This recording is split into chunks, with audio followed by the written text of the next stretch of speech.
এটা হামাসের হাতে থাকা জিম্মিদের উদ্ধার করার জন্য ইসরায়েলের গোপন অস্ত্র, যা জেভিয়ার 1000 নামে পরিচিত। এই প্রযুক্তিটির টার্গেটেড বিল্ডিংয়ের 3D স্ক্যান করার ক্ষমতা রয়েছে। ইসরায়েলের মতে জেভিয়ার একটি বাস্তব গেম চেঞ্জার। কিভাবে এই অভিযান সম্পন্ন হয়?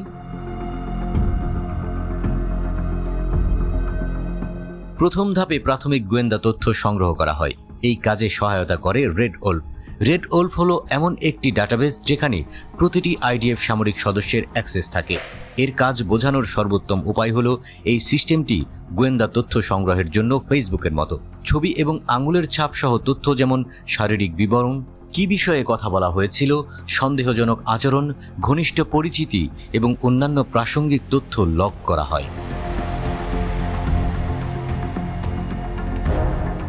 পশ্চিম তীর এবং গাজা সহ ইসরায়েল যে হাজার হাজার ক্যামেরা ইনস্টল করেছে, তার সাথে মিলে গেলে ইসরায়েলি সামরিক বাহিনী নিজেদের লিস্টে থাকা ব্যক্তিদের ট্র্যাক করা শুরু করতে পারে। আইডিএফ এআই প্রযুক্তি ব্যবহারের মাধ্যমে এই তথ্যগুলিকে আরও একত্রিত করতে পারে। ইসরায়েল এআই প্রযুক্তি মোতায়েন করেছে, যা ওরন নামে পরিচিত।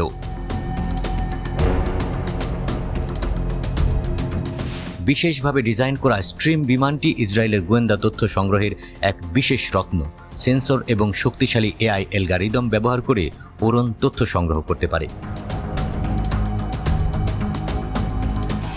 ধরে নেওয়া যাক যে ওরন গাজা উপত্যকার অভ্যন্তরে সুরক্ষিত কোনো বিল্ডিংয়ে ইসরায়েলি জিম্মিদের অবস্থান সম্পর্কে জোরালো ইঙ্গিত পেয়েছে।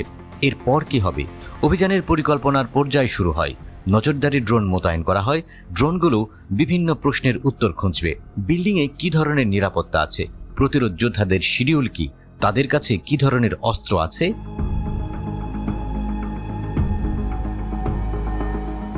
আইডিএফ এই প্রশ্নগুলির উত্তর পেয়ে যাওয়ার সাথে সাথে তারা কিভাবে সর্বোত্তমভাবে আক্রমণ করা যায় তার একটি পরিকল্পনা তৈরি করতে শুরু করে। ধরে নেওয়া যাক যে হামাস একটি দোতলা বাড়ি ব্যবহার করছে, যা একটি টানেলের উপর অবস্থিত। যদিও দিনের বেলা আক্রমণের ঝুঁকি বেশি হতে পারে, তাই পরিকল্পিত অভিযানটি সূর্যোদয়ের ঠিক পরবর্তী সময়ের জন্য নির্ধারিত হয়, যখন বেশিরভাগ হামাস সদস্য যুদ্ধ করতে চলে গেছে।